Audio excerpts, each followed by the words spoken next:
Oh, you watch a lot of other tech channels. You're definitely very familiar with hearing this phrase. The ecosystem. What in the world is that? Allow me to explain.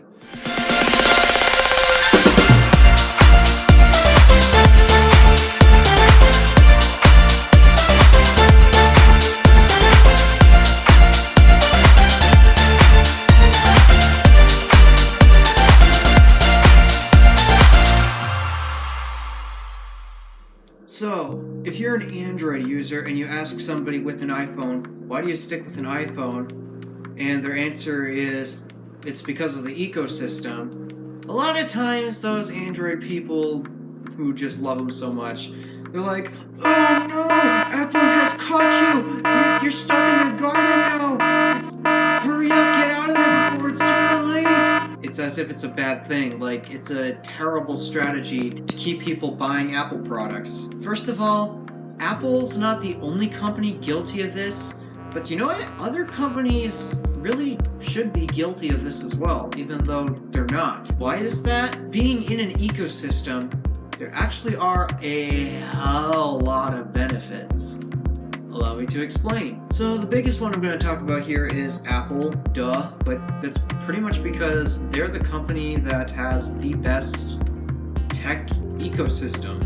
I mean, you can try Samsung, but it's nowhere near as polished as Apple's, so I guess I'm just going to be referring to Apple's in this case because A, they're pretty much the only ones that actually nailed it, and B, it's what I've got. But let's start with some of the key things. So on here I have a list. One of the key benefits to being in an ecosystem is the synchronization factor.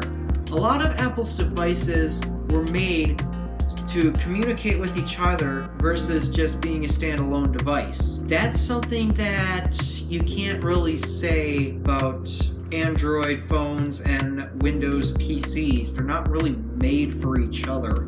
They're really just made to be standalone devices. All of Apple's products, they were made to be with each other because they do a whole lot of stuff together very well. Things like browsing a web page on the Mac, doing some shopping perhaps. Well, I have to go pick up the kids from school, but I'm going to have to wait in the parking lot for a little bit. Well, no problem. All you have to do is just sync that web page that you had on your Mac to your phone while you're waiting in the car for Jimmy and continue browsing. Okay, well, what if I'm texting a friend of mine real quick and then I get to work and my boss expects me to be working? Well, don't worry, you can continue that text message on your Mac, assuming that the place where you work uses a Mac. Here's something very cool. How about universal copy and paste? I actually found this very useful when trying to get a login. As soon as I'm finished signing up for something, I get a verification code sent to my texts, I copy it from my texts, and hey, it's universal copy and paste, so if I copy it on the phone, it instantly gets copied to the Mac as well. Bam! That pin that was texted to me, I can now input it because I copied it from my phone and it's a universal copy and paste. Ain't that convenient? Can't say that many other phones and computers can do that. And then of course, Apple's famous iCloud. Want all of your documents to be shared across all of your devices? Like say you have more than one Mac? I do. I have an iMac and a MacBook Pro. iCloud is super handy, especially for writing scripts. I can write a script on my iMac and then read it off of my iPhone right here. But iCloud also does, well, even though, they're also an email, they also do notes, calendar, reminders, and you can sync all of that on all of your Apple devices. Why can't we have something similar on Samsung? Another pro to being in a tech ecosystem like the Apple ecosystem is file sharing, because Apple has nailed file sharing between not just Mac and Mac or iPhone and iPhone, but Apple product to Apple product. It doesn't matter what Apple device you have. Again, just like I talked about iCloud, you can sync all of your files or share them all on any device you have. Like say, you're walking down the street and your friend asks, hey, did you ever send me that document on Cupertino? No problem. All you have to do is just pull out your iPhone, because if you keep it in iCloud, that really helps. And you can simply do the sharing process through iCloud. Not to mention, if you don't have access to any, and I mean any of your Apple devices, not your iPhone, not your iPad, not even your Mac, and you need to access iCloud, there's a website. Not to mention, it is very encrypted. So, file sharing is an absolute breeze on Apple products. Now, Android has been getting better, but as well as Windows, but it's nowhere near the level of Apple products. Again, we also have iMessage. Not only can you share via just iCloud, but you can also share things via a text message from your Mac. Can't really do that on Windows, last I checked. And then, oh man, Android and Windows really need to get their act together. AirDrop. AirDrop is so dang helpful, especially as a YouTuber. I can record footage on my iPhone, or in this case my iPod, because I'm holding my iPhone right here, so my iPod's in the camera. All I have to do is AirDrop it to my iMac. It's a simple 2-tap process, and then bam, my footage is transferred. Why can we not have a file sharing solution this simple? Now, Android has been getting better with Nearby Share, but it only works with Android devices, and last I checked, there is no support for PC. AirDrop works on iPhones, iPads, and Macs. So yeah, again, one of the benefits of being in a tech ecosystem. Streaming is also improved, because if you do, say you invited all of your colleagues over to your house to do a meeting because the office is closed. Well, all you have to do is just take your Mac and use the AirPlay projection button, and all you have to that essentially just cast it to the TV. Not only can you cast your devices to an Apple TV, there are also other TVs like our Samsung TV. It has AirPlay built in. I can actually cast my iPhone to it. Pretty nice, actually. But also something that I have not seen from the PC side, Sidecar. I can't demo this, neither can Salt, because he's actually having MacBook problems at the moment. So stay tuned. He will be unboxing a new MacBook, a MacBook I've always wanted, except it's in space gray. I want silver. But yeah, stay tuned for that. I'm really excited for that. But Apple's Sidecar. All you have to do is take your iPad, take your Mac, and you can do this via a wireless connection or wired. Wired pretty much reduces all lag. There's going to be some lag with wireless, but anyway, that's off topic.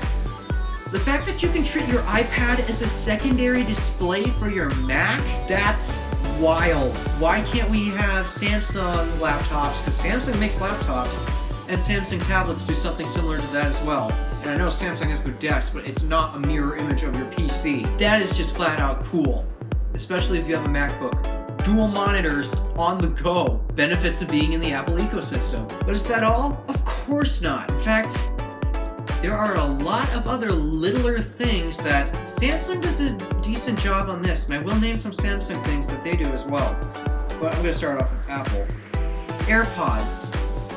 Take it out of the case, flip the lid open, it's paired with your iPhone, forget about the rest. It's as if you've owned them for years. Setup process, so simple. Usage process and pairing process, again, so simple. Do you have an iMac? Well, guess what? Apple's Magic Mouse and Magic Keyboard, they pair instantly. No need to go through this long process of, okay, I gotta hook up my Bluetooth mouse somehow. It's all simple.